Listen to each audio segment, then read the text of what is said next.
Okay, well, hi everyone. Sorry, too many windows open. My name is Richard Budd. I'm a lecturer in higher education here in educational research, and it's our great pleasure and honor to host Mark Carrigan today. So before I kind of introduce Mark, I'll just provide some background stuff which is important to know. So first of all, the seminar is being live streamed for off-campus postgraduate student staff and other interested people who can ask questions at the end of the presentation using computer audio or via the chat box. The session is also going to be recorded, and the recording will be available on the department website. This means that if you want to ask a question but you'd rather not be recorded, you can put it in the chat and we'll pick it up and ask it on your behalf. So that's completely fine. So without any further ado, I can move on to introducing Mark. So Dr. Mark Carrigan, who will today be talking about digital scholarship after COVID-19.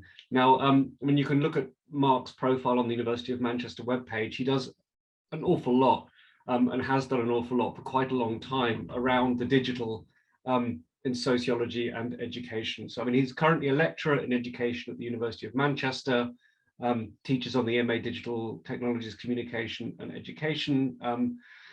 If you don't know about the post-pandemic university project, I will put the URL in the chat. It's really worth checking out. There's an excellent post, actually, I think today or yesterday, about a new book on computational analysis. That's fascinating stuff. He's the author of Social Media for Academics, which is now entering its second edition. He's heavily involved with the British Sociological Association and their digital sociology group, the Accelerated Academy Project. I mean, the mind boggles. I don't know how you do it all, Mark, but so what I'll do now is hand over to you. I will mute just to say if people can, I think everyone has switched off their cameras and muted their mics. If you haven't, please do so. But I will now step back and shut up. And Mark, over to you. Thanks so much for coming. Oh, brilliant. Thank you for inviting me. It's really good to be here. And the fact we're doing this online is obviously quite appropriate for the subject matter. So what I wanted to talk about today is a project I've been trying to start and failing to for a couple of years now. It's something I began trying to write quite early on in the pandemic and found I didn't have the energy for it, I think in common with a lot of people's experience at that point in time. And I've come back to it a couple of times since, and I'm hoping to finally get it started properly this summer. And I suspect it will be a paper or maybe a pair of papers. And one of the reasons I found it so difficult, as well as the general constraints of working under these very difficult conditions, is that it draws together a lot of things I've been doing over a long period of time. And I think I've been grasping around to try and find the right framing for it, to connect these different aspects of the work that I do. And to explain a little bit more about that, it makes sense for me to go back about 10 years. So in the early 2010s, there was an emerging literature, which I think you could loosely characterize as digital scholarship. One of my favorite papers of the time by the sociologists Jesse Daniels and Joe Fagan talked about a coming social media revolution in the academy. There was a sense that emerging media technologies would open up the possibility for a very different form of scholarly production with significant consequences for the academy. There was a sense, as they say, that it was a coming revolution. It wasn't here yet. It was a revolution that would involve social media. And for the most part, it was something for us to be excited about. Possibly the most influential text field was very early on by Martin Weller, who in his eponymous book defined the digital scholar as someone who employs digital networked and open approaches to demonstrate specialism. So, scholarship here is being used in a way orientated toward knowledge production. The scholar is the specialist who contributes to knowledge, and the digital scholar is the scholar who does this through digital networked and open means. And some of you might know about the work that I've done in the past, and thank you, Richard, for the very generous introduction that pointed to it. And so, this has united a lot of the work that I've done for the whole of my career, really. And this is work I've done as a researcher, but until relatively recently, my work in the academy was the part-time work, and I saw my real work as being a contribution to digital training through research, writing, training, consultancy, and my own practice. I worked as a digital comms practitioner and a consultant for a long time. And there were these two sides of what I did, where on the one hand, I was doing sociological research about digital media in higher education. On the other, I was doing policy and practice work. And one of the reasons why I moved into education around 4 or 5 years ago now was because I realized it was a disciplinary home where I could unite these. And it's this uniting of these two strands of my work that I'm trying to do here. And what united both of these strands was a motivation. It would be a bit pretentious to call it political. I don't think it's quite political, but has political connotations. Because I believed, and lots of other people contributing to this literature did too, that digital scholarship could lead to a more collegial, creative and collaborative mode of knowledge production. It could change the role of the academic, and through doing so, it could contribute to a change in higher education. In the last 4 or 5 years, since this became the main focus of my research, I've tried to subject that early enthusiasm to sociological scrutiny, and found actually the optimistic story has a lot of holes in it. And my own view of social media during this time has become much more pessimistic. I think there are a whole array of problems generated by the design of social media infrastructures, as well as the business models that motivate that design. And these are compounded by sectoral issues. As we've seen social media come to be institutionalized within higher education, to come to be a more or less routine part of a whole series of processes within universities as organizations, we're seeing many issues arise that haven't been addressed. But even with this pessimistic orientation, I still, along with others, saw the broader change as a gradual process of predominantly cultural change. It would come about through individual scholars adapting their practice as they gain a greater understanding of the opportunities and challenges involved in using social media in general and digital media more broadly. And instead, with COVID-19, we had something more like a big bang in which the enforced reliance on digital platforms overnight meant that we all became digital scholars by default. And to try and make sense of this shift, I've been drawing on the sociologist Eric Kleinenberg's concept of social infrastructure. And he tends to use this concept to refer to things like parks and libraries, but I think it's a concept that has a much broader reach than that. To refer to the physical places and organizations that bring people together and shape how they interact when they're there. In my recent book with Lambros Vatsis, The Public and Their Platforms, drawing on Nortjamara's work, we talked about this as assembly devices. So social infrastructure as a device that brings people together, shapes what they do when they come together, and can be intentionally, deliberately animated for particular purposes. And through this lens, we can see that the impact of COVID-19 on scholarship proceeded in a number of domains. In universities, the focus was understandably on the transition, often called the online pivot. And the social infrastructure of scholarship within universities, I think it's fair to say to varying degrees, withered during this time, both because it had been almost entirely face-to-face and that was no longer possible. And institutional prioritization meant that digitization focused on teaching rather than the preconditions for research that is scholarship. So in that sense, I think we had a crisis in universities as providers of social infrastructure during the pandemic, but we also had a crisis in learned societies. I think it's important to stress that we often think of learned societies as an adjunct to universities.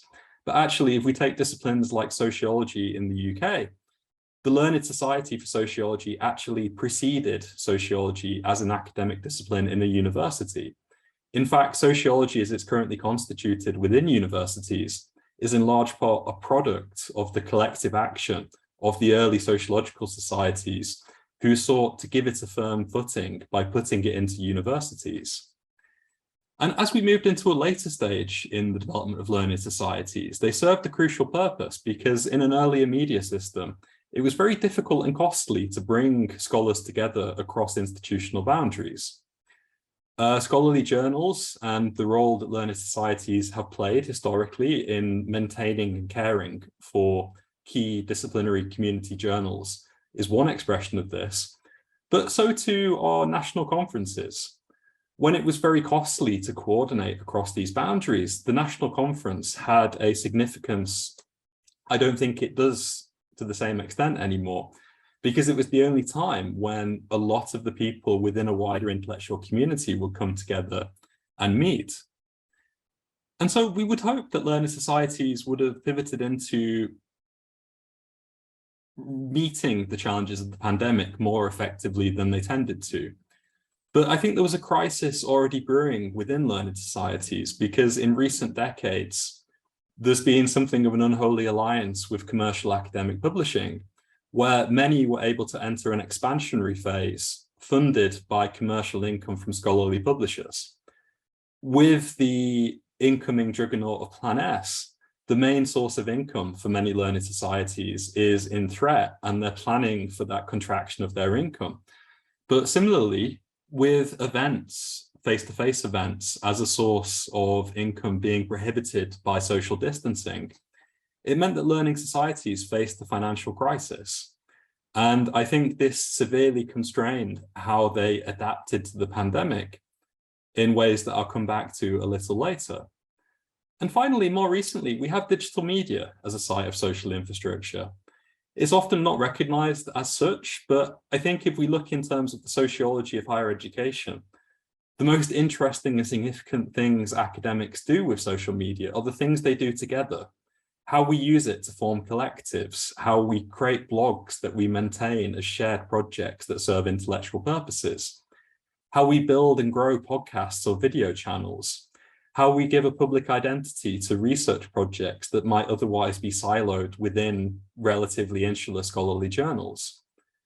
I think that social infrastructure is a very useful lens to look at how academics use social media, and one that turns the gaze away from the more individualized focus which has tended to predominate. But in doing this, I'm suggesting that the digital scholarship literature needs to have a wider dialogue with the sociology of higher education. And a key aspect of this for understanding the pandemic is to look at not just the impact of the pandemic on scholarship, but the impact of the pandemic on academics as a professional group and on people who are differently placed in relation to social inequalities, who perform the role of the academic as a form of occupational labor. One of my favorite expressions of this comes from the organizational theorist Martin Parker, who compares COVID-19 to an acid eating away at the flesh that reveals the bones of the social structure. And this is a crucially important point, and one which I think needs to be underscored endlessly. Because, you know, if we were to think back to print and broadcast media coverage of the experience of lockdown, one would imagine this was a near uniform experience, whereas even at the height of the first lockdown, only 46.6% of UK adults worked from home. This was always a marginal experience to which knowledge workers had primary access. And I think it's important that we recognize this, and this is the point Martin Parker is making. But I fear that point is sometimes made in a way that obscures the inequalities within the group of academics. And I think a sociology of higher education interested in how the digital has changed during the pandemic needs to pay a lot of attention to what Charles Knight has described as the academic digital divides. Some of these intersect with questions that are familiar from professional debates and political discourse. Who has caring responsibilities? Who has a private workspace? Who has a secure contract? But I think there are new forms of technologized inequality, or at least technologized inequalities that became newly prominent during the pandemic. One I'm working on with my friend Milan Sturmer in a paper about digital cultural capital is to try and understand the inequality of who has the time, energy, and money to invest in broadcast quality equipment. Because I think something very interesting happened where our assumptions about who would command attention and respect in terms of academic interaction were if not shifted fundamentally, at least unsettled, because some people very rapidly got access to broadcast quality audiovisual equipment. And this has a significant impact on your capacity to project yourself, to transmit your image and your voice in a way that commands the attention and engagement of others. And for others, this isn't the case. And if we look at this through a digital sociological lens, actually this maps on to existing social inequalities in quite a complex way. But there are also much more mundane aspects to this. So, you know, when we experience a decentering of the campus and a return to the home, who has reliable internet access, and particularly reliable internet access that can possibly sustain multiple simultaneous connections? Who needs new office equipment? Who needs new computer equipment? And who has that supplied for them by their university, and who has to bear that cost themselves or is unable to bear it? Who lives in an area which is relatively quiet? I'm sure I'm not alone in realizing that the place I lived at the time, which I felt was quiet, actually, when I was there near 24/7, and all my neighbors were too, it actually felt prohibitively noisy, compounded by not having a workspace and sitting at the kitchen table in a chair that gave me back pain. This was a relatively mild experience of pandemic inequality, and I'm raising it here just to illustrate the kind of mundane micro-sociological character of the factors that shape our capacity to work and engage under these conditions. Because I think there's a lot more to be said about this, and it's a debate that should feed into broader conversations in the sociology of higher education. And so I found myself, you know, when I did do talks and wrote a few blog posts during the pandemic, slipping into this slightly pithy phrase of we're all digital scholars now. And so undertaking this project seriously as something longer than a couple of blog posts means that I'm trying to subject that to scrutiny, because I think it's much more ambiguous than that line makes it sound.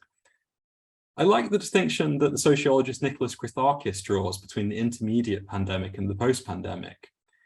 In the former, he's talking about the recovery that's underway in different domains of social life from the shock of the pandemic and the adjustments required by it. And in the latter, things return to normal, but in a world with persistent changes. Persistent changes driven in part by those adjustments, because 2 years is a long time. You know, we often slip into feeling that the pandemic was an exemption from ordinary life, but actually this is a significant chunk of that life. If we do things differently for 2 years, we change, our interactions change, our routines change, our organizations change. And so the question I've been preoccupied with during this time is, what will the intermediate pandemic and the post-pandemic look like within the university system? The post-pandemic university project, which Richard mentioned, it was an attempt to map these changes and reflect on them in real time. And it's starting to feel like that project has run its course. And so I'm trying to think at the moment, and we're going to have wider discussions about how we could have a culmination of that would be useful to try and reflect on the real-time reflections that we collected through the project. Because contrary to what was a pervasive expectation for a while, we clearly are not snapping back to pre-pandemic normality. And the reasons for this seem quite obvious to me. As well as the aforementioned issue that Christakis is pointing to, if we have adjustments that are persistent over a long period of time, they themselves generate significant change. But as well as this, we had pre-existing tendencies to which the pandemic acted as an accelerant. And one is the digitalization, or we could say more usefully, the platformization, the insertion of platforms as intermediaries into pre-existing organizational processes. And this accelerated with great haste during the pandemic.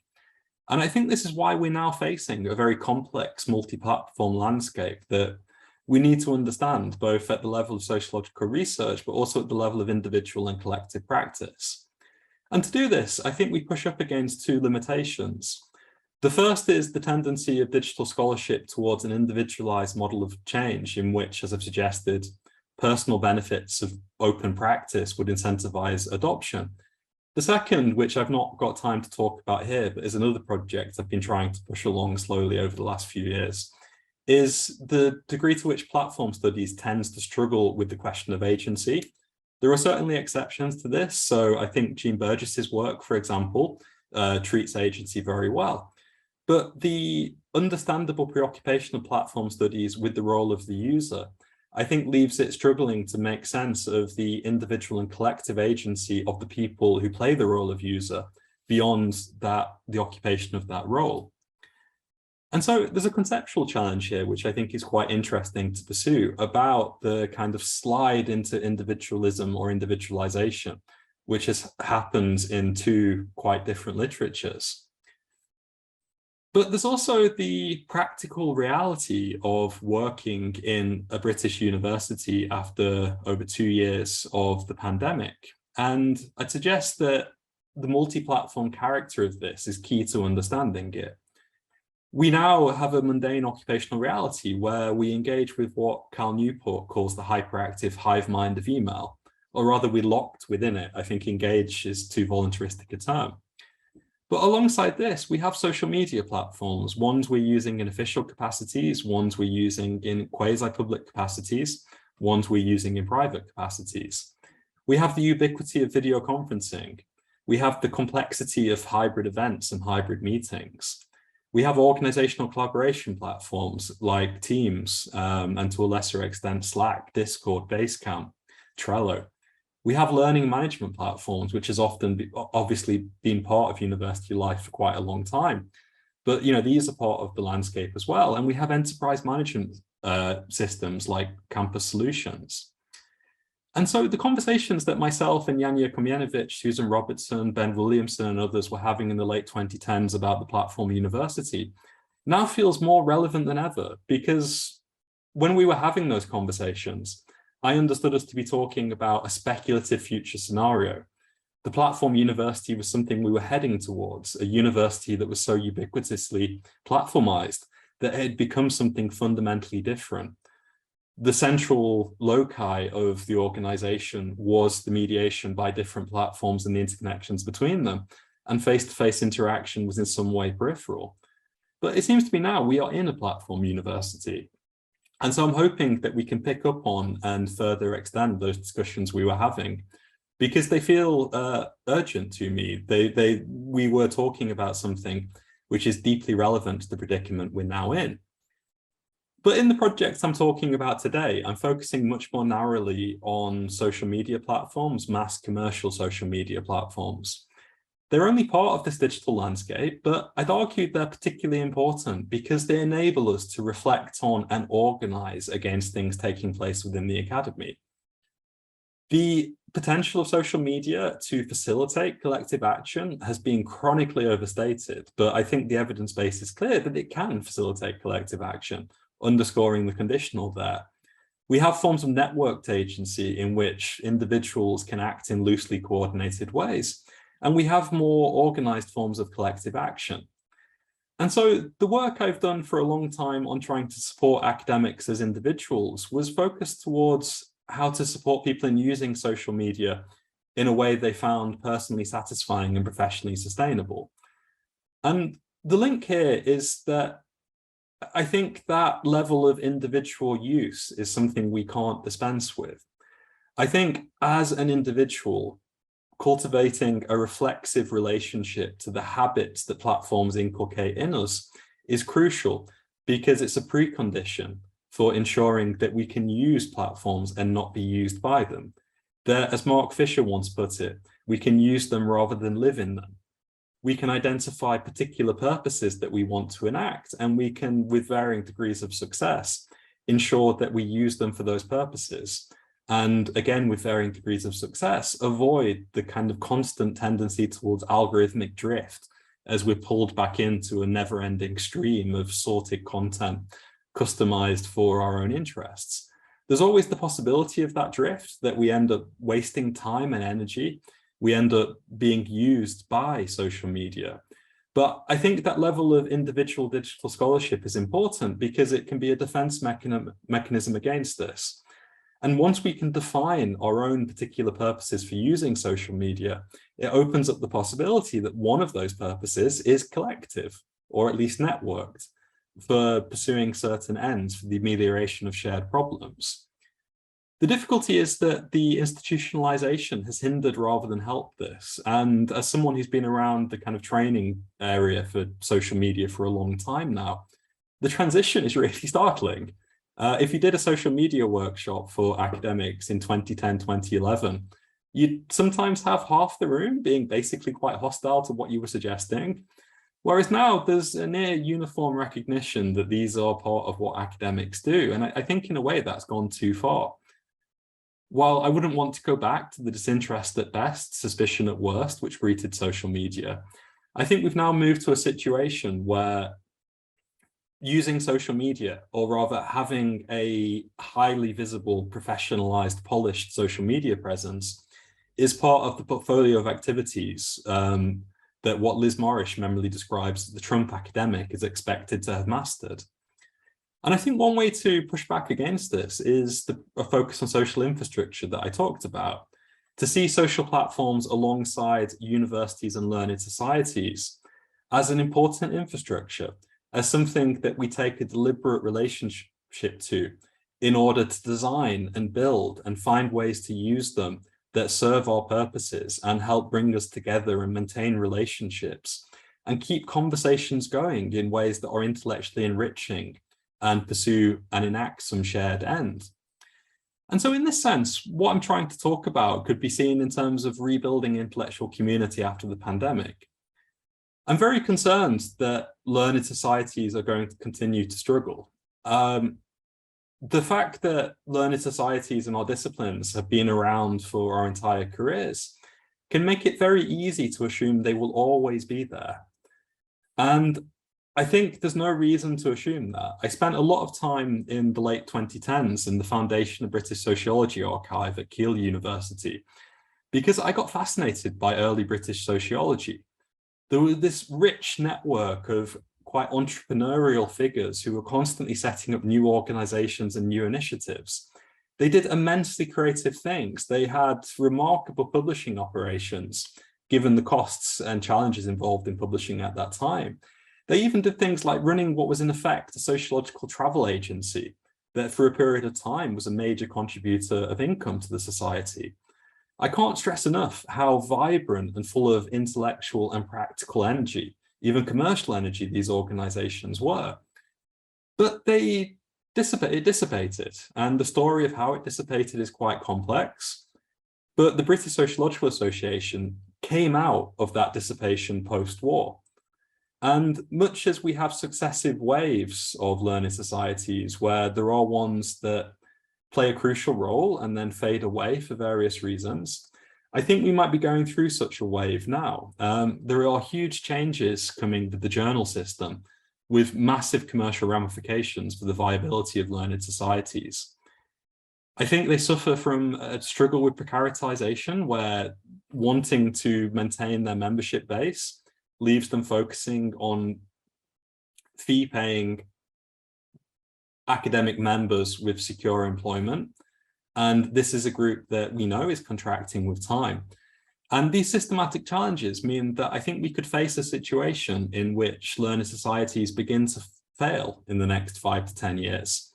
And this would be a tragedy because we have generations of academic gift labor that have sustained these learned societies. I think we have a responsibility to try and protect them and keep them going, but it's possible that they will begin to fail. And similarly, I think we're facing a situation where the journal system as we currently know it is going to change a lot. And I think a lot of journals are going to fade out of existence in the coming years. And given the trends we see in British universities in particular, I think there's reasons to be quite pessimistic about the capacity of university life to sustain intellectual community. I think this will fall by the wayside, and I think there's a tendency among senior management to see intellectual community as a sort of indulgent froth that a privileged cadre of researchers might be gifted from time to time. But in actuality, I think it's something crucial to what we do. And in this landscape where learned societies, journals, and universities might cease to be viable as supportive sites of social infrastructure, I think using digital media becomes absolutely crucial, which is why I find myself increasingly frustrated by the fact that debates about professional digital literacy seem to be stuck in a time warp. We still talk about using social media as if social media and blogging were new things to which individual academics must adapt or be left behind. Whereas these are platforms and tools we've been working with for years now, and we've yet to really get our act together about how to define what we want to use them for. And I wonder increasingly if intellectual community could be a useful frame for moving these debates forward. In the process, we have to overcome this individualization of academic labor, where we tend to work in silos, rushing through our days, going through a to-do list that grows ever longer. We also have to overcome the individualization that is often involved in using digital platforms. But if we can do that, I think intellectual community becomes a viable horizon to anchor shared projects. And this means that we've got to recover questions that we've all had experience of asking but tend to be peripheral. And I'm thinking here of those workshops that are particularly exciting, and in the final session, people start talking about how to stay in touch, and we think about having a Slack or setting up a mailing list. I think we need to attend to and prioritize those feelings of wanting to connect around issues of shared concern. We need to ask what intellectual communities we're part of. And if we can do that, if we can recover that sense of community as animating what we do, it becomes easier to then ask technical questions of what social infrastructure do we need to sustain it. Because I think there are huge lessons that we can learn from how we kept intellectual communities going during the pandemic, often using improvised low resource means. But to do this, we have to engage with these broader issues that make it difficult for us to think this. Ultimately, I'm suggesting that intellectual community is not an optional luxury. It's a necessary condition, though an insufficient one, for academics to act together in meaningful and effective ways. Our intellectual interests, our intellectual passions, the things that preoccupy us, the things that excite us, this is what we have in common. And use effectively social media in particular and digital platforms more generally offer important opportunities to build, sustain, and nurture those communities. But there are huge challenges involved in using them that way. And for this reason, I'm suggesting that we reframe debates about professional digital literacy in terms of social infrastructure and intellectual community. And in my own practice, as someone who supports and trains academics in using these systems, I'm trying to think about how I can do that on a very practical level. So the question here is what skills we need to build and maintain distributed communities. So to give a few examples, I'm in the process of setting up a working group for people organizing online conferences, because I think there's tended to be a replication of established formats in the digital sphere. And I'm keen to get parties talking about what have we found that works, what doesn't work, how can we expand our repertoires, how can we establish best practice. In my department, I'm in the process of setting up a series of workshops which are intended to support research groups in establishing an online identity and using digital media to expand upon their activities and make their network a bit more porous. And I'm hoping next year to begin to have a kind of digital research network workshop. And I'm not sure exactly what that will look like in practice yet, but I think my idea is that it's a 2-hour online workshop that people who are in the process of setting up a research network come to. And we'd run through some of the key aspects in which digital platforms can be used to build and sustain an intellectual community, probably with the content customized to the particular needs people bring on the day. And these are just a few suggestions, but I'm hoping this is an example of a broader shift that we can make towards prioritizing intellectual community. So thank you, everyone. I've talked for about 35 minutes, I think, which is a few minutes longer than I intended. And I thank you for listening, and I'm really looking forward to any questions or thoughts you might have, either on the research project here, which, as I said at the start, I think will be probably a pair of papers, but also on the kind of practical outgrowths of it. Are there any ideas you have about things that would be useful to support research communities? Well, thanks, everyone. I'll stop sharing now and look forward to talking with you. Hi, thank you so much for that, Mark. You covered a lot of ground in a pretty short space of time, you know, in a way that there's this sort of really the essential skill of always asking questions of kind of everything, every step of the way, you know, that sort of really healthy skeptical nature of always then asking the question about the role of scholarly societies and how they shaped, for better or for worse, our scholarship. Asking about the ubiquity or not ubiquity of digital scholars and inequalities within that is really, really important. And thinking about how that's then also distributed between different kinds of universities and students, of course. The tensions between social media and platforms in higher education is obviously something which some people like Yanya in our department are also heavily involved with sort of thinking through, and not being used by them, using them. It's really, really important to kind of flag that, along with, you know, the sense of intellectual community versus individualization, which feels extremely prescient at the moment when we have kind of question marks around solidarity and union membership and working and other issues within higher education or education. So I mean, there was an awful lot to kind of engage with. Just to start with, we have a question from Anne-Marie. She had to leave, but it relates to the nature of accessibility. And essentially, how do we ensure that accessibility is built into our kind of discussion and use of platforms rather than being sort of added on? You know, we've had an ongoing discussion in the department led by Rebecca around accessibility of materials and also using apps and those kinds of things. But things like Padlet are not accessible, which is hugely problematic.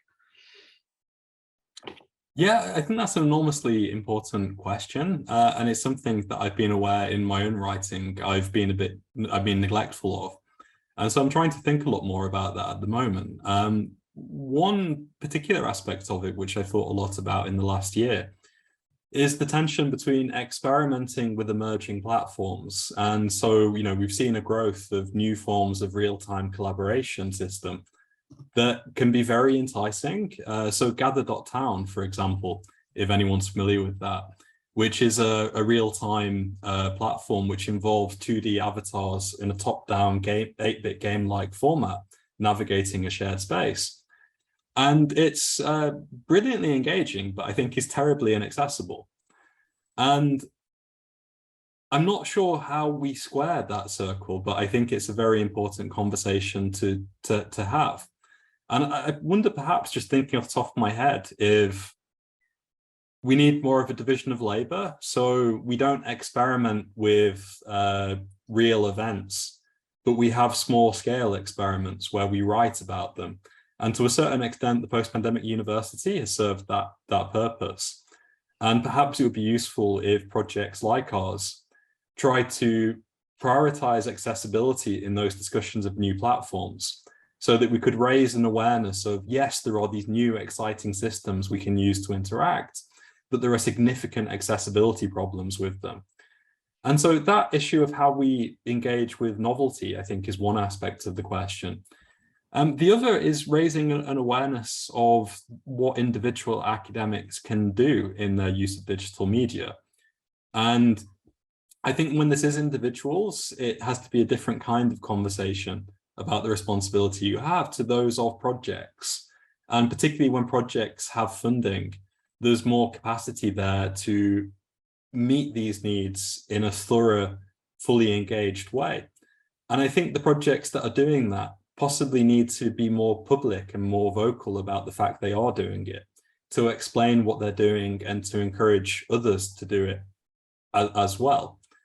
And perhaps those two approaches could contribute to a much broader conversation concurrently about what we can and should do as individuals in our own digital media practice to address these issues. Yeah, and there's an interesting question about whether or not accessibility is built into the bid process, or just as an essential criteria, or whether or not it's up to scholars to raise it within their own work. But okay, we have a question from, or a hand raised from Marco Valero Sanchez. Over to you. Hello, thank you very much for the very interesting talk. I have a question, and it kind of connects or is linked to what Anne-Marie just asked. And I was wondering, this is what I experience at German universities in comparison to Lancaster universities. There's a huge difference between digital structures or scholarship. And I was wondering, as we are embedded in some kind of power relations and dependencies, so how can we ask on a very low level of academia to superiors or supervisors to promote this kind of digital change, or to engage in digital structures or digital scholarships, because it seems like when the pandemic is, for some people, coming to an end, or it's coming back at some point, that having on-site conference, having in-person meetings becomes more and more interesting, or people want to go back to the old normal in a way. But how can we, who are dependent on certain, on our superiors, etc., advocate for these changes, or advocate for, like, we need this digital scholarships, or it would be important to have online meetings or online conferences as well? Do you have any thoughts on this? Yeah, I mean, that's a conversation I ask myself a lot as someone who has the peculiar situation of, with my consultancy hat on, I've often been speaking to relatively senior university management and feel more or less taken seriously by them.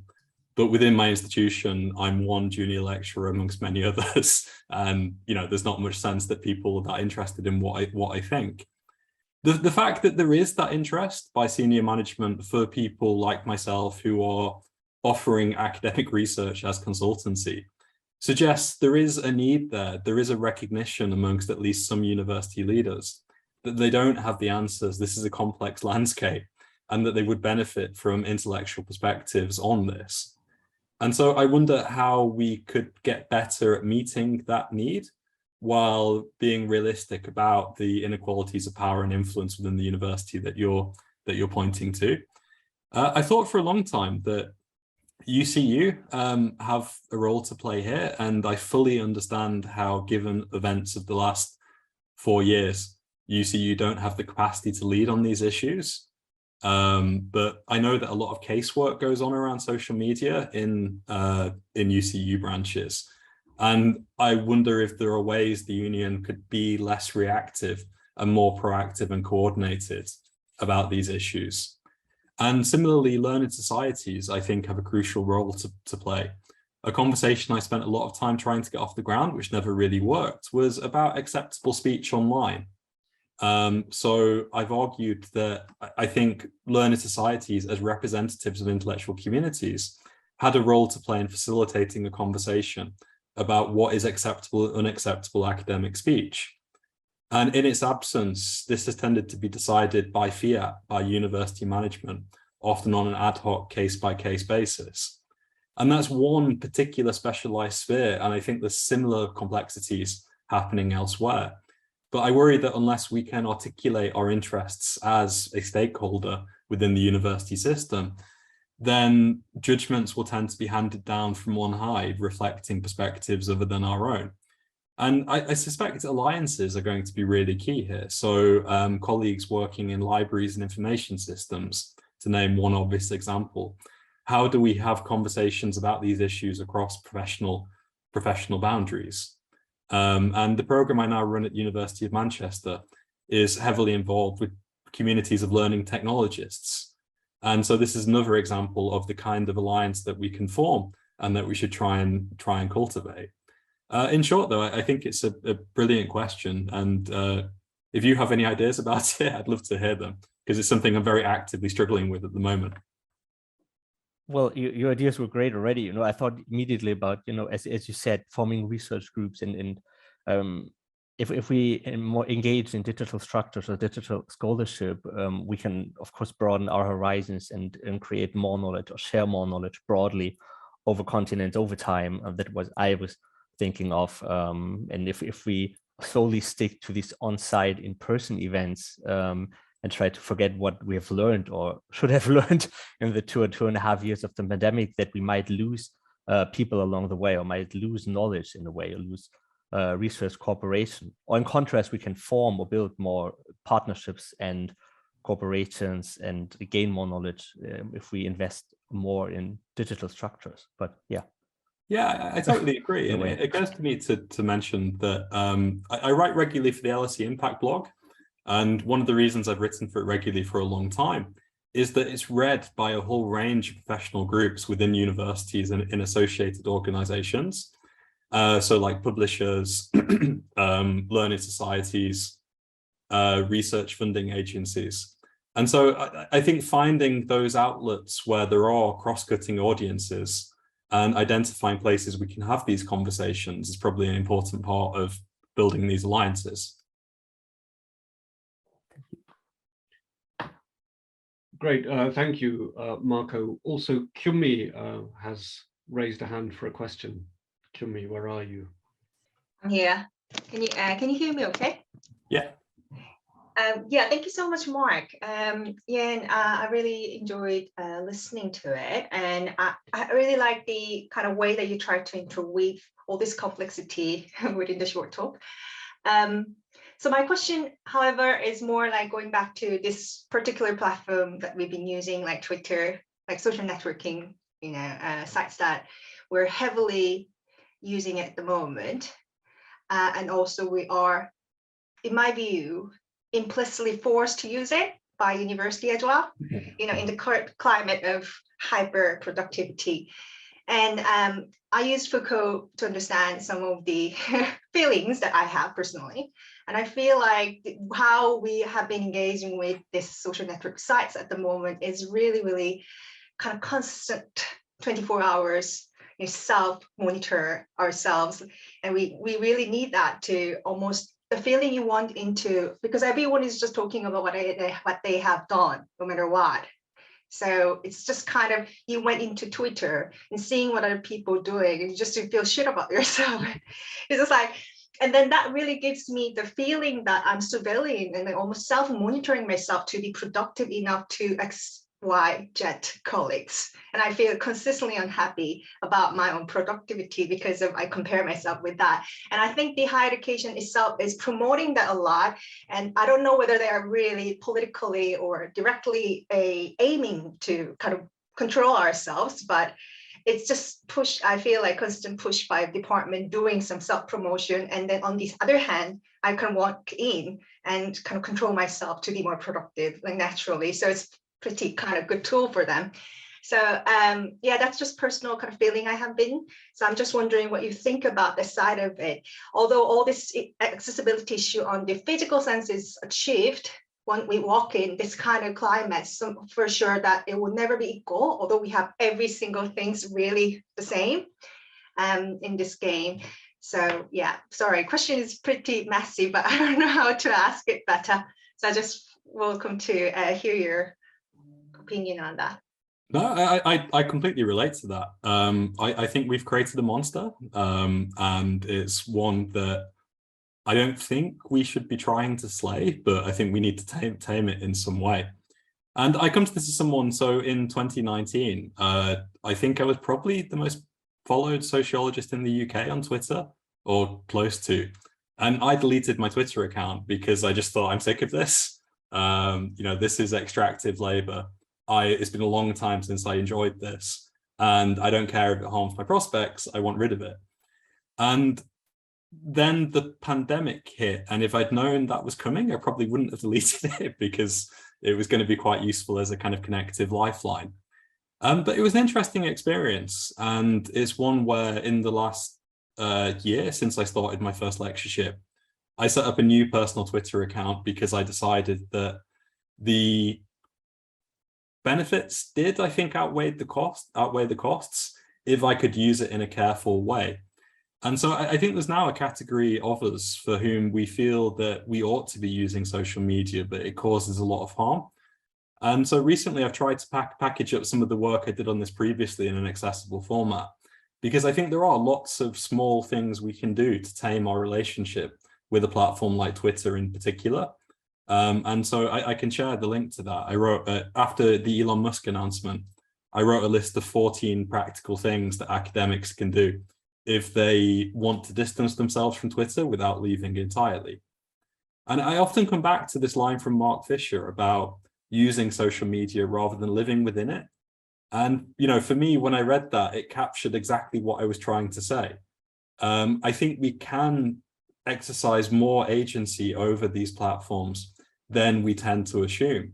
But that's made much harder by the kind of disciplinary function that you're pointing to. Because there is a kind of escalatory logic to it as we constantly hype up what we're doing and feel others have to do the same. When you were talking, I thought back to a line from Richard Hall, where he described the university as an anxiety machine. And I think academic Twitter is certainly an anxiety machine. And I think individually, we can mitigate that without overcoming it. But there are other ways of getting the benefits. So in the time I wasn't on Twitter, I started using LinkedIn, which I'd always been skeptical about, but actually LinkedIn was a bit of a relief in some ways.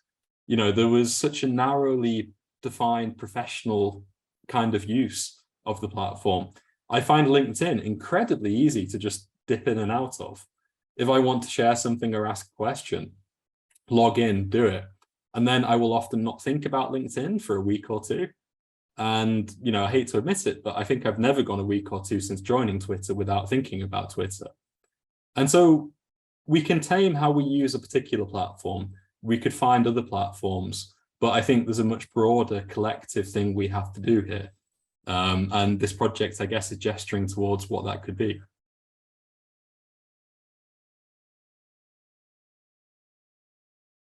Thank you.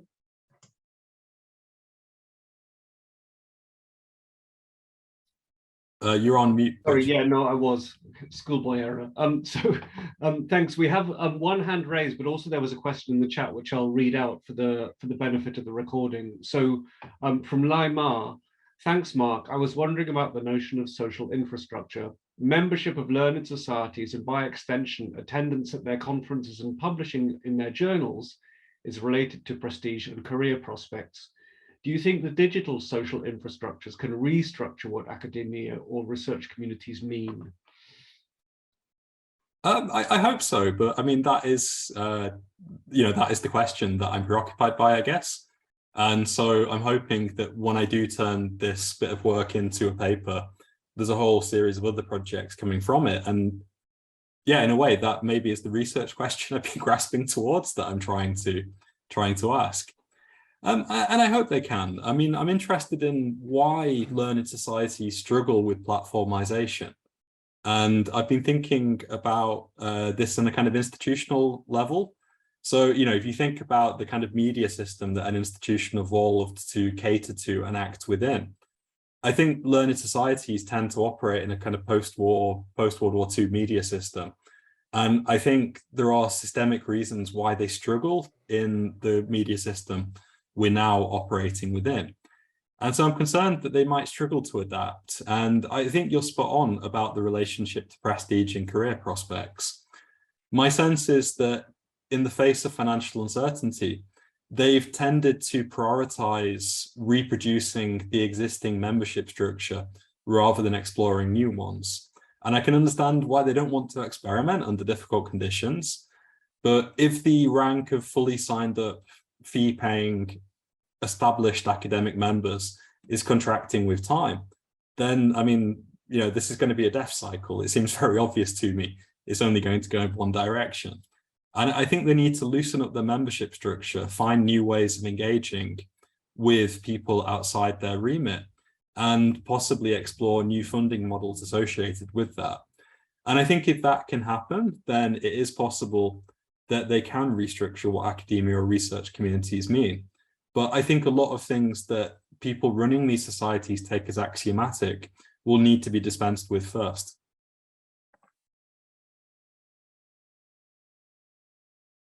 Great, okay, thank you. Phil Devine, you're next. Thank you. Thank you for your talk, Mark.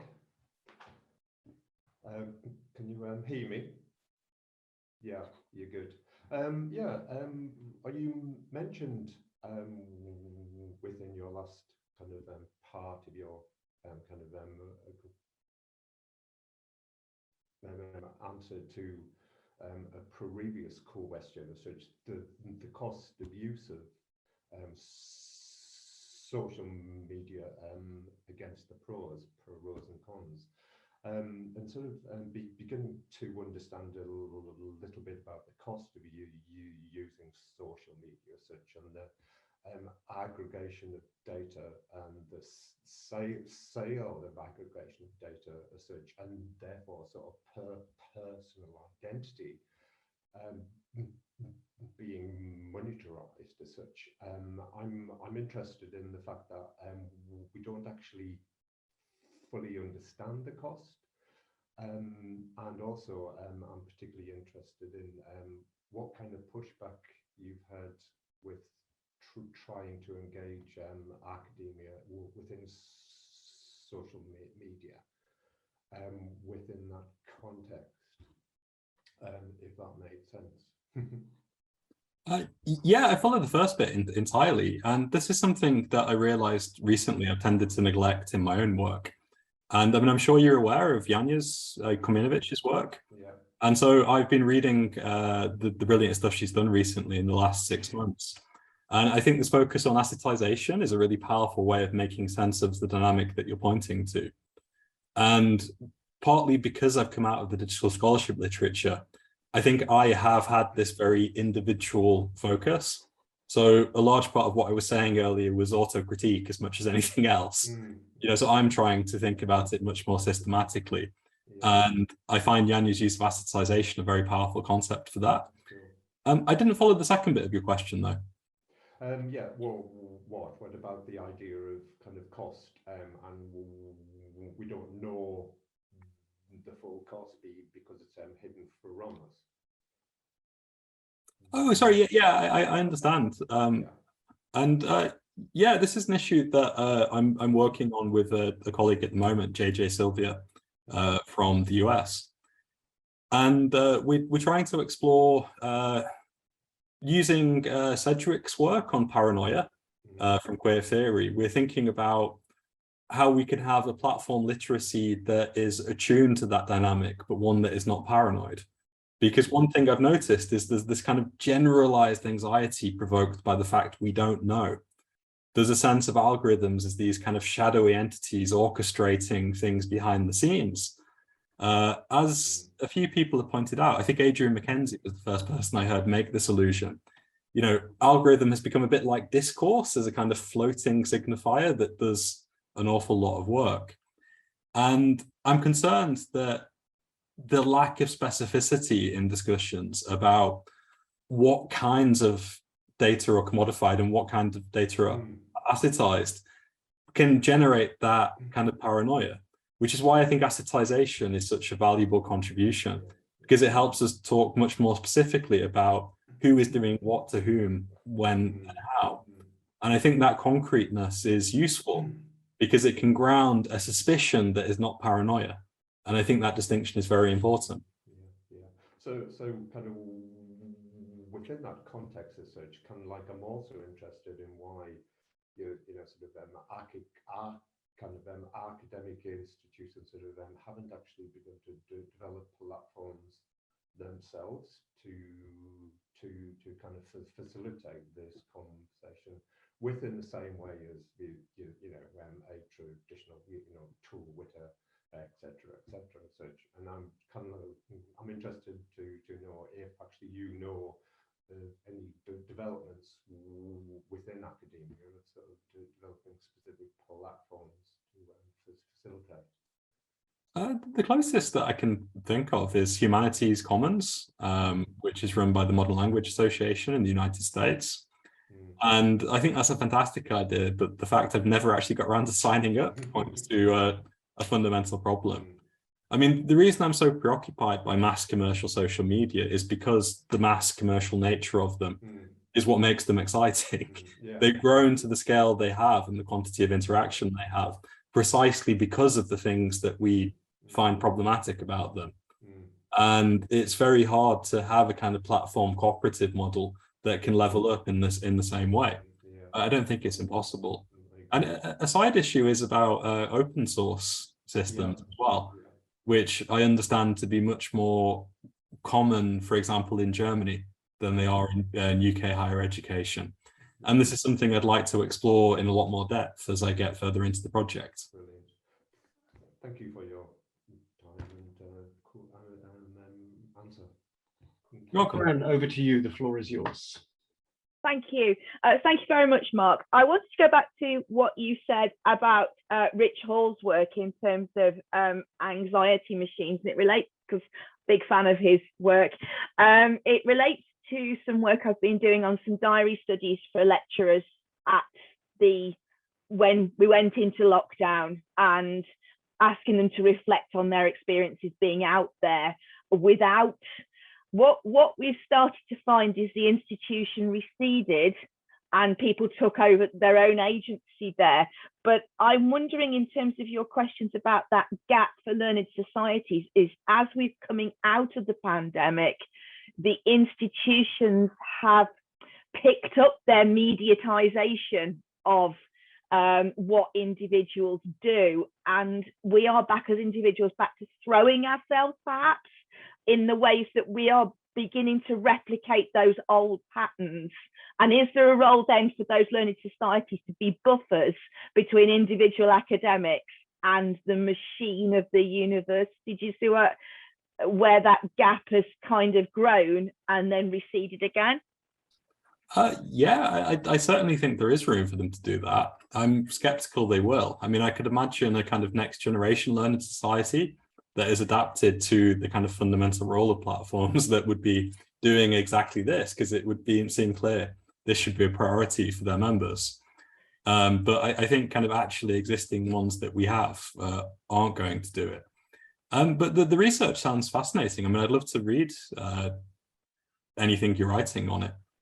Oh, thank you. That's I mean, we're desperately trying to write up now as we all go back in that sense. But what came through really strongly is that people felt, and I hate that word, empowered, but they were empowered by the fact that the university was no longer leaning over them, that the institution had receded to cope with the problems of keeping everything afloat as the pandemic was at its height, giving individual academics the space that they hadn't seen. And I just, yeah, so you really made me think. So thank you so much for that one in terms of that, managing that gap.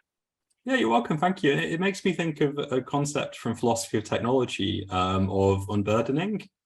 And so the way in which institutions alleviate us of certain needs. And, you know, the way you're framing that makes me think of the reburdening is not necessarily an inherently negative thing. And to recover the positive aspects of that alongside the negative ones, I think would be really interesting. I really look forward to reading what you write from the project. Fascinating. I'm going to definitely keep up with what you're up to. So thank you. Brilliant. Thank you. Welcome.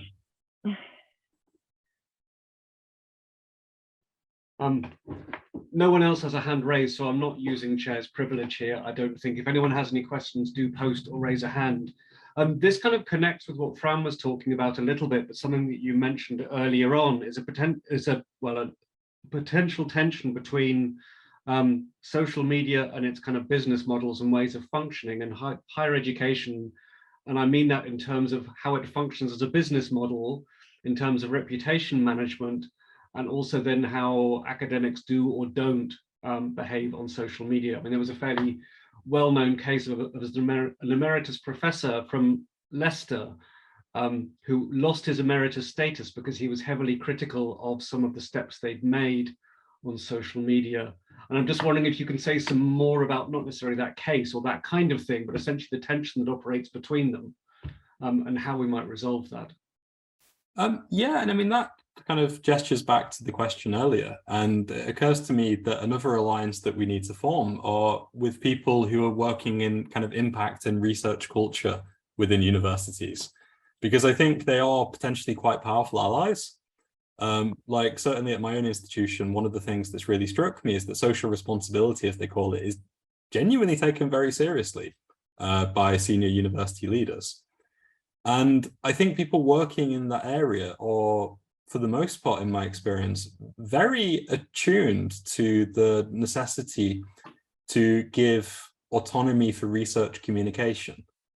Because people working in the sphere, you know, very quickly noticed that research communication is most effective either when it's incredibly well resourced, so you have a kind of professional journalist or professional media commentator, a media producer working with an academic, or on the other hand, when it's led by enthusiastic academics themselves. And, you know, a lot of research communication unfortunately falls into the middle ground between the two, where it's not properly resourced, but it's also done in a way that where academics are compelled So there's a distance from the things that animate their research. And so I think forming alliances within the university is probably quite important, and to have a sense of what it is we're trying to articulate about what academic freedom means on social media, which is something that I think we've needed to articulate for a long time.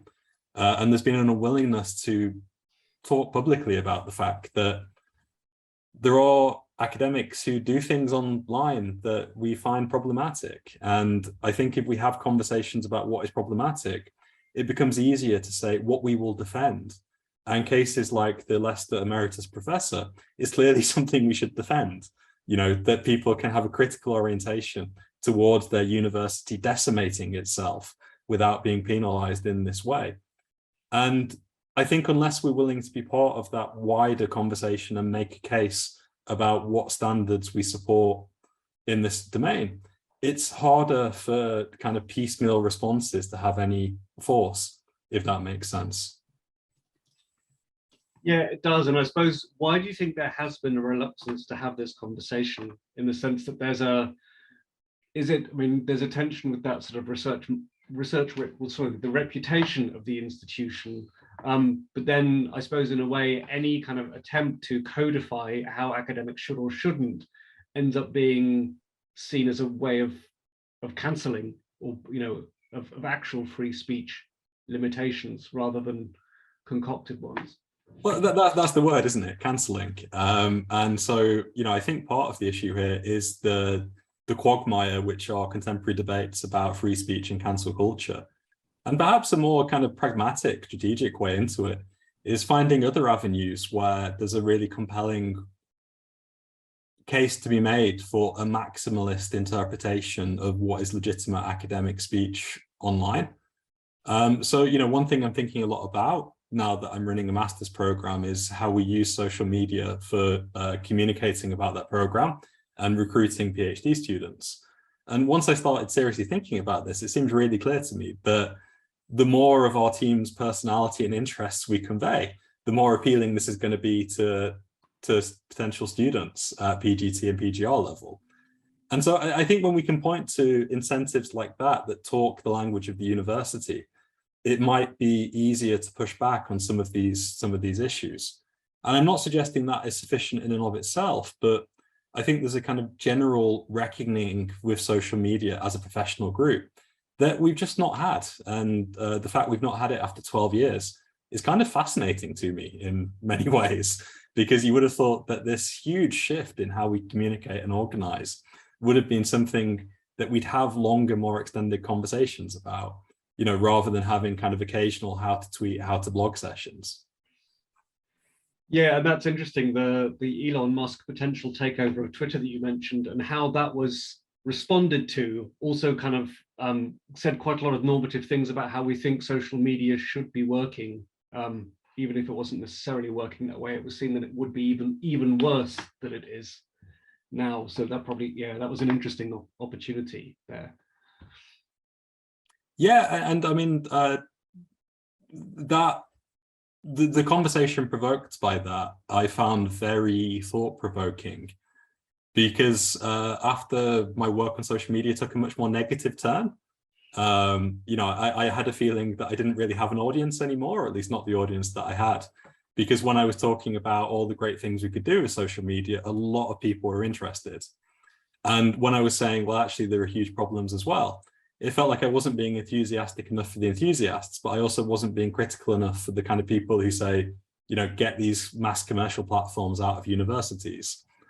And the register in which the professional debate following Musk's announcement was taking place is the register that I've been trying to work within for a while, and one where I think the useful conversations are going to take place, where we recognize these are part of how universities now operate, and they're part of the expectations we're subject to, but we still have room to shape how they're used, how they're understood, and there's a range of different ways in which we could use them or not use them. In terms of the kind of concept of the post-digital, if people are familiar with that, I found that a useful framing, that we need a post-digital debate about social media. So we don't see it as something new coming from outside, but as something that's already happened, it's already part of our working lives. And we need to start from the assumption that we're already embedded within it, rather than resisting or greeting it as an external force. Yeah, thank you. Just briefly to say a little bit more there. You mentioned earlier, or very early on, that you were quite pessimistic about kind of the role of social media. Why is that, and where do you see spaces for hope? If you, let's say, to think about different positions on that register, as you mentioned. I mean, I'm quite pessimistic about everything. My optimism didn't really survive the pandemic. I think there are spaces for hope in intellectual communities. And so in a way, I guess the project that I've been trying to articulate is in order to leave me despairing a bit less. And also because I think there are still opportunities here. I've been thinking back to the philosopher Tony Lawson's concept a lot recently of the eudaimonic bubble. And so he used this to describe a particular intellectual community, the Cambridge Social Ontology Group that's been operating for 30 years. And he meant it to kind of describe how our communities can be self-reinforcing, that we can act and work together in ways that give us access to shared goods that we can't access individually. And so in a dark, difficult world, actually access to those eudaimonic bubbles can be things that actively sustain us, and they're goods which we should preserve. I was pretty hostile to this concept when he introduced it to the group we were part of at the time, because I just thought it wasn't a very good concept. But I've been thinking back to it a lot recently, and as a sociological concept, I think it's problematic, but as a moral philosophical concept, I think it's very powerful.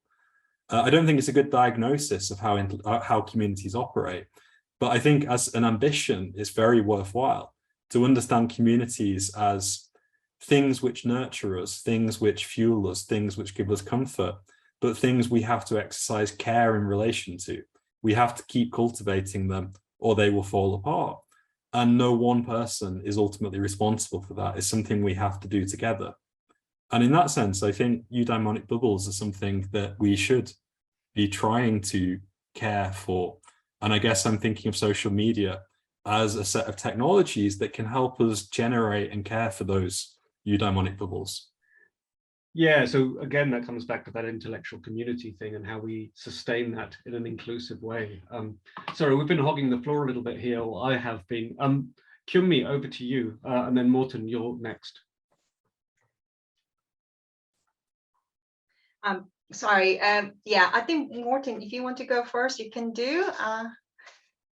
Do you want to come in? No, go ahead. All right, so it's just a kind of short question in a way that, you know, that the probably kind of expanding a little bit on the latter part of my question, which we kind of slightly touched, you know, who has the benefit actually. I think let's just assume that physical conditions or even cultural conditions, institutional conditions, everything is equal. Let's just assume that. And somehow we kind of can't see anything particularly different on the surface. However, someone is really getting benefit. And some of the comment that you make about this actually was academic themselves actually creating this culture with the agency, because some of the really people who are like upfront and doing a lot on Twitter, and then they actually made kind of most out of it. But also on the other hand, we have our kind of student, we have doctoral student in this seminar as well, who don't have any presence online yet.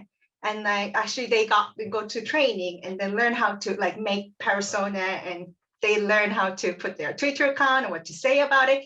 So there are people who are already like going so much ahead of us and doing those games, and that's just fit their personality or whatever. And then we have this like people who are having nothing online and try to create this and then jump into game without having any, when they feel like everyone is so much more developed. And so the kind of inequality in this sense, it's like more than just physical and what we have on at the institutional level even. So I'm just wondering if you have any comment. So maybe helpful for our doctoral students, kind of keeping them, you know, in your mind. They're kind of here. So what can be a good kind of way of thinking about this inequality within the social media space already? Yeah, I've actually got a presentation on this, and if it's useful, I could send the slides and, you know, feel free to distribute it. And so the presentation was for a workshop I sometimes run with doctoral students exactly for this purpose. And I framed it as the hidden curriculum of social media. So the things you need to know that people tend not to say. or, that aren't widely known. And, one of them is that you don't need to have a presence. You really don't. But if you're not having a presence, you need to have some other strategy to make yourself known to people. And so there are other ways to do that. I mean, attending online events and asking questions is one way of doing it. Making contact with people whose work you find interesting, and particularly if you find other doctoral researchers and other early career researchers working on similar topics, make contact with them, find ways to get in communication with them. Now we're returning to some face-to-face events. I think it's very important to go to conferences and to ensure that you're seen and that people learn a little bit about your work.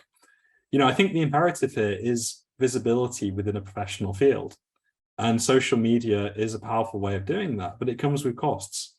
And, as well as the kind of social factors I've mainly talked about, there are psychological factors as well that shape how readily people feel comfortable doing this, and cultural ones. And I think if you come to the conclusion that the costs outweigh the benefits for you, then I think it's very important to not feel pressured to do it, and to think about what you might be missing out on and other ways in which you could enact that. And so, I suggested in the long term, those 3 spheres of social infrastructure might start to become more like 1 and some half spheres. But we're not there yet. And I mean, there's an energy about face-to-face events at the moment because people are glad to be back face-to-face. So I suggest go to conferences. And also, finally, the thing that I think everyone does need is a personal website. And to do that institutionally is best, because the Google ranking for a Lancaster website will be much higher than your own website. And so just to ensure that you are visible online, that people can find you, that there's a trail of what you do. Because, the more we work in a digitized platform university, what we do leaves traces. So there will be examples of you and what you've done online. And by having a personal website, which can literally just be a page of text and an image on your university homepage, you make sure that someone can find you and you tell a story about what it is that you do and why you do it. And I think that with engagement with events and conferences can be, can be sufficient. And a kind of parallel story, I guess, is people who like social media because they don't like conferences. I like workshops and seminars, but I hate big conferences. I'm shy and I get very tired talking to lots of people very easily. And so one of the reasons I like social media and smaller events is because they're psychologically more comfortable for me. And so I think it's a case of working out your needs and interests and then finding what's best for you.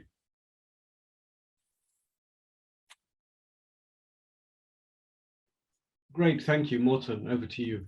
Thank you for the wonderful presentation, Mark. I guess this is sort of building on what we were just talking about, but in your experience, what are some of the challenges of mobilizing and sustaining intellectually satisfying online community? And I'm particularly interested in how do people that you work with find creativity and enjoyment in that work and in that engagement. I know for some, the tactility of being in a physical space and thinking with others, even just the luxury of taking the bike to a physical space, the luxury of having serendipitous encounters, thinking over food or drinks, can be a really big part of being an academic. So I'm wondering, how do you think about that? How do you deal with that when building online communities? And perhaps are there certain other communities that we can look to for inspiration? And I don't know, but the gamer community or something around that. So I'd just be interested in hearing your reflections. Yeah, thank you. I mean, we shouldn't minimize the face-to-face. And so when I'm talking about intellectual communities, I'm not thinking that they have to be online. And so the kind of concept of assembly device, what we were trying to do with that was to recognize how there are facilities to draw people together online, to throw something out there that generates attention, people start to coalesce around it, you have interactions, but those interactions can unfold in physical as well as digitally mediated spheres. And I've been thinking a lot about what's so important about face-to-face meeting recently. The Cambridge event that we were both at a couple of weeks ago is a going away for Professor Susan Robertson. That made me feel really nostalgic for the community that we had before the pandemic in the Faculty of Education at Cambridge. And I think when you do start to generate that face-to-face community, it is really special. And it can be very, very nourishing to people. And so one of the most exciting things about intellectual communities built online is that they don't have to stay online. And I think when resources are difficult to come by, it's important that we think strategically about how to make best use of what we have access to. You know, hybrid events are a very difficult, complex question there about, you know, it facilitates remote involvement, but does it make the feeling of being in a physical space different? And I suspect that unless it's properly resourced in terms of the room and having multiple people to operate it, it can detract from the feel of a face-to-face event. And that's a really difficult challenge in terms of inclusion and accessibility. In terms of difficulties, the one that I've noticed most over the last 3 or 4 years is just that people seem busier. I think as people struggle to meet the mounting demands of their day jobs, there's a tendency for intellectual community necessarily almost to fall down the list of priorities. So people want to participate, they want to contribute, but in practice, they just don't have the time and energy. And this is why the kind of asynchronicity of online communities, I think, can be valuable. But I think a community that is entirely asynchronous is in some ways not really a community. You know, you need to have some kind of synchronous engagement. And so that's a real challenge. Yeah, that's all I can think of, but I'll keep thinking because I think that's a very useful practical question to help me nudge this along. So thank you, Morten. Yeah, thank you, Mark. I mean, a lot of what you're saying there also relates to the difference between face-to-face and synchronous or asynchronous online teaching, and essentially how it needs to be set up that way from advance and then get very carefully managed. You can't just move things online, which is kind of what happened at the beginning of the pandemic. It needs to be actually kind of designed with that in mind. Is there anything that you'd like to add? We're running to a close. I realize we've been kind of, you've been answering questions for quite some time now. Is there anything else that you'd like to add before we close the session down? It's been a really rich set of discussions. Not that I can think of, thank you. I mean, just to, you know, kind of say profound thanks. This is a project that I tried very hard to get off the ground, and I've had 2 stalled attempts to get this going. And this has been enormously helpful. And the questions that you've asked, they've given me lots of things and prompts to think and to think together. And I can see very clearly now, and it feels like I will finally write this over the summer. And so I hope we could have further conversations about this, because, you know, the things I'm interested in hook into a lot of the interests in this group. And yeah, so thank you very much. It's been a great session.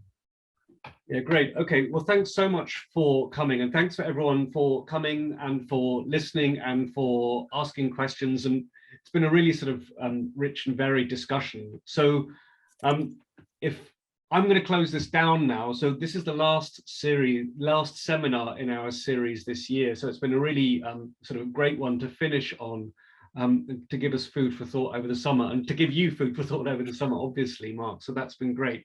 So we'll be in touch on social media, among other places, about future events.